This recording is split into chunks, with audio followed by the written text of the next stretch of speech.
ఒక్కసారి ఊహించండి, ఈ భూమిపై మొదటి మనుషులు కనిపించినప్పుడు వాళ్ల దగ్గర ఆయుధాలు లేవు, అగ్ని లేదు, భాష లేదు. అడవిలోని ఇతర జంతువుల కంటే వాళ్లు చాలా బలహీనులు. సింహంలాంటి పంజాలు లేవు, చిరుతలా వేగం లేదు, గొరిల్లాలా బలం లేదు. అయినా ఈరోజు అదే జీవి చంద్రుడిపై అడుగుపెట్టింది. కాని ఈ కథలో ఒక్క ప్రశ్న మాత్రం ఇప్పటికీ కోట్ల మందిని కన్ఫ్యూజ్ చేస్తూనే ఉంది. ఎవల్యూషన్ నిజమైతే కోతులు ఇప్పటికీ మనుషులుగా ఎందుకు మారడం లేదు? ఈ ఒక్క ప్రశ్న ఎవల్యూషన్ అనే కాన్సెప్ట్ మొత్తం తప్పు అనిపించేలా చేస్తుంది. కాని నిజమేమిటంటే మనుషులు కోతుల నుంచి రాలేదు. అవును, మీరు విన్నది నిజమే.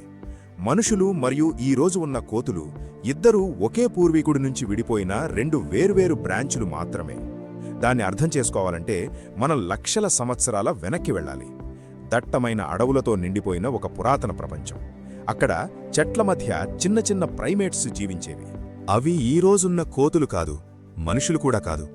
కాని వాటి డిఎన్ఏలో భవిష్యత్తులో రెండు వేరువేరు జాతులు పుట్టబోతున్నాయి.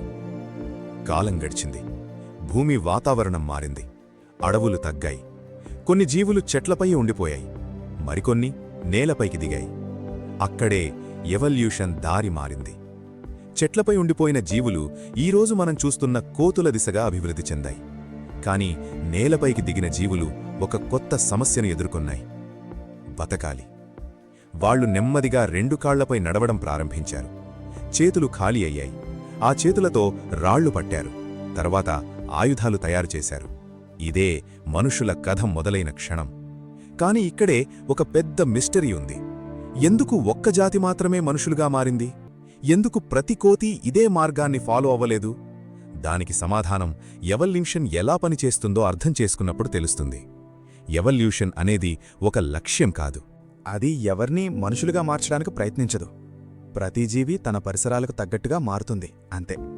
చెట్లపై జీవించడం సేఫ్ అయితే అక్కడే ఉండిపోతుంది. నేలపై బతకడం అవసరమైతే దానికి తగ్గట్టు మారుతుంది. అంటే కోతులు మనుషులుగా మారాల్సిన అవసరమే రాలేదు, ఎందుకంటే వాళ్ళిప్పటికే తమ ప్రపంచంలో సక్సెస్ఫుల్గా బతుకుతున్నారు. అదిలా ఊహించండి. ఒకే గ్రామం నుంచి ఇద్దరు పిల్లలు బయలుదేరారు. ఒకరు సముద్రం వైపు వెళ్లారు, ఇంకొకరు పర్వతాల వైపు వెళ్లారు. సంవత్సరాలు గడిచాక వాళ్ళిద్దరూ పూర్తిగా వేరువేరు వ్యక్తులయ్యారు. కానీ వాళ్ళిద్దరికీ ఒకే పూర్వీకులుంటారు. మనుషులు మరియు కోతుల కథ కూడా అదే. ఇంకా షాకింగ్ విషయం ఏమిటంటే మన డిఎన్ఏలో ఇప్పటికీ కోతులతో ఆశ్చర్యకరమైన పోలికలున్నాయి. చింపాంజీలతో మన డిఎన్ఏ దాదాపు 98% మ్యాచ్ అవుతుంది. అంటే ఈ భూమిపై మనకు అత్యంత దగ్గర బంధువులు వాళ్లే. కానీ ఆ చిన్న 2% తేడానే సంగీతాన్ని సృష్టించింది, నగరాలను నిర్మించింది, అంతరిక్షంలోకి వెళ్ళింది. మరి ఒకరోజు నేనెక్కడ్నుంచొచ్చాను అనే ప్రశ్న అడిగింది. అదే మనిషిని ప్రత్యేకంగా మార్చింది.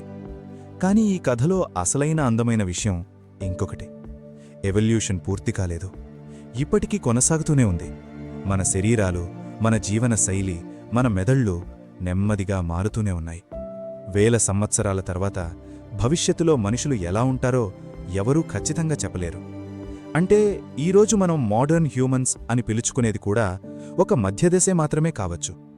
అందుకే ఎందుకు కోతులు ఇప్పటికీ మనుషులుగా మారడం లేదు అనే ప్రశ్నకు అసలు సమాధానం వాళ్లు మన దిశగా రావడం లేదు. ఎందుకంటే వాళ్లు వాళ్ల దారిలో ఇప్పటికే ఎవాల్వ్ అవుతున్నారు.